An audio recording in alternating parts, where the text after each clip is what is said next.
fronts. This is one of the last things we need to understand for local weather before we go into climate. So let's take out our note sheet on types of fronts. We should have glued this in if you were in class. If you weren't, copies of this should be on your Schoology page if you can print them out, or just copy this format into your notebook. What we're looking for today is a definition of fronts, and then we're going to compare cold, warm, and occluded fronts. We're going to look for their symbols, we're going to write down the types of weather that go with them, and a few major characteristics. You do not have to write everything word for word, but your job is to get down everything and the main ideas so we can find these in our weather data. Okay, let's start with the top part, the definition of what a front is. And the definition is a point where two different air masses meet. What we mean by that is that you could have cold and warm air colliding, you could have humid and dry air colliding, or a mix of all those different features as long as they are two different pieces of air. And let's talk about our major types of them.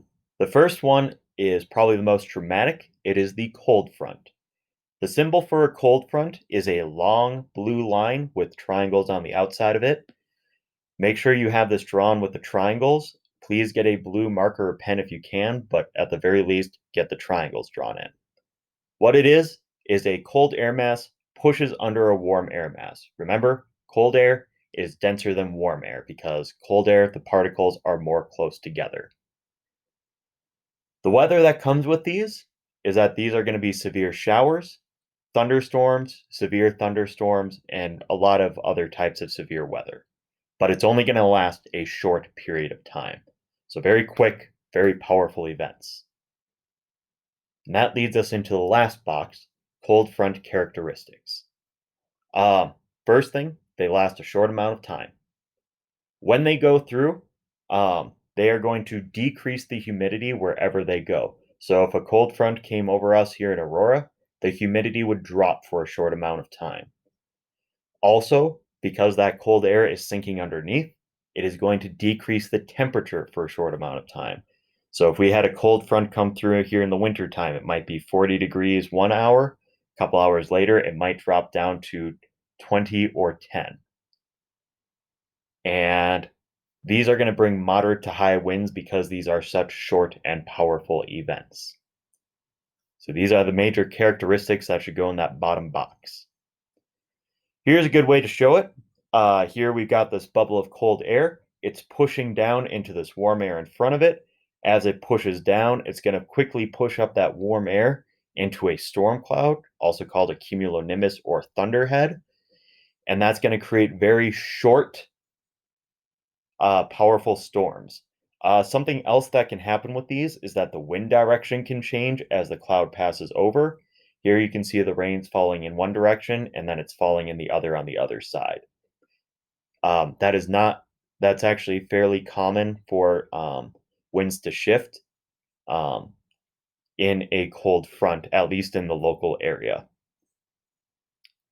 Sorry that the picture is cutting this off a little bit, but cold fronts are like bulldozers that quickly clear through an area. They quickly come through, they push everything off to the side, up and out. Here's a good picture of a cloud that is a storm front. It's just a giant band of tall clouds. It's pushing over the area, pushing that warm up and creating even bigger clouds. So those are cold fronts.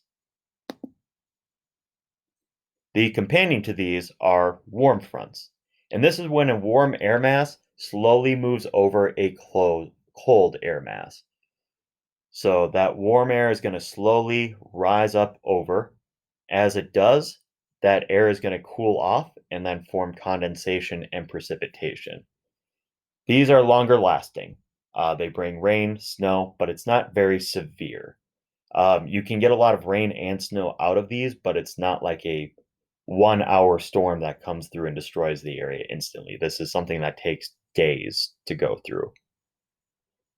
I forgot to mention the symbol is a long red line with red half circles. You can remember warm fronts symbol by the fact that they have little half suns, and suns are warm. Uh, the characteristics that go with this is that these will last longer. Typically, these are days long.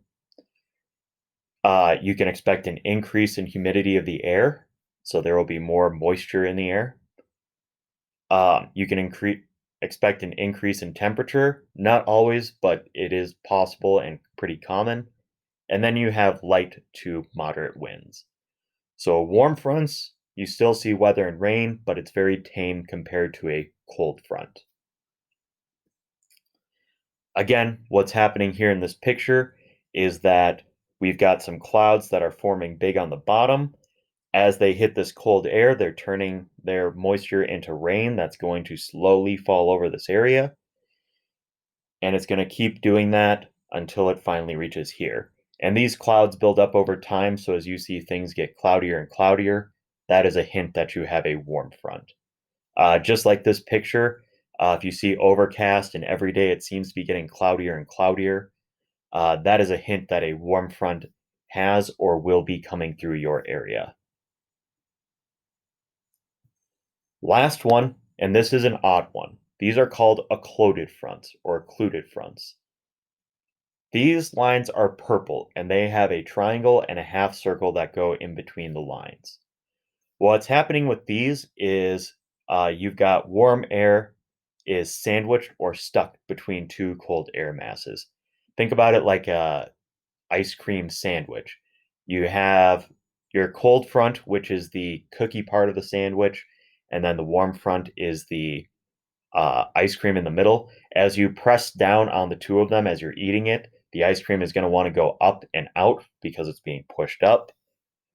And usually, what we see with this is rain or storms. Here's what you need to understand about occluded fronts in the only characteristic. Often, this is where some storms form, but more often than not, many storms end on an occluded front.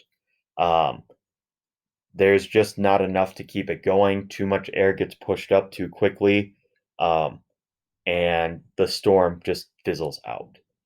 You do not need to identify occluded fronts on your data at this time, um, just because they can be a little bit more complicated to figure out.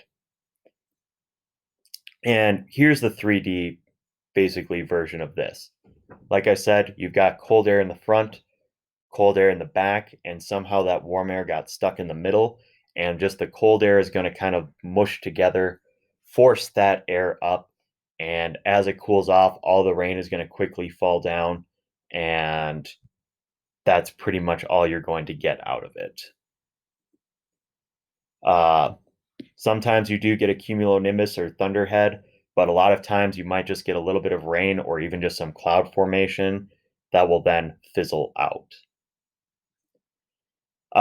Just a little bit about where we're going is what moves these fronts and air masses are differences in air pressure, aka winds.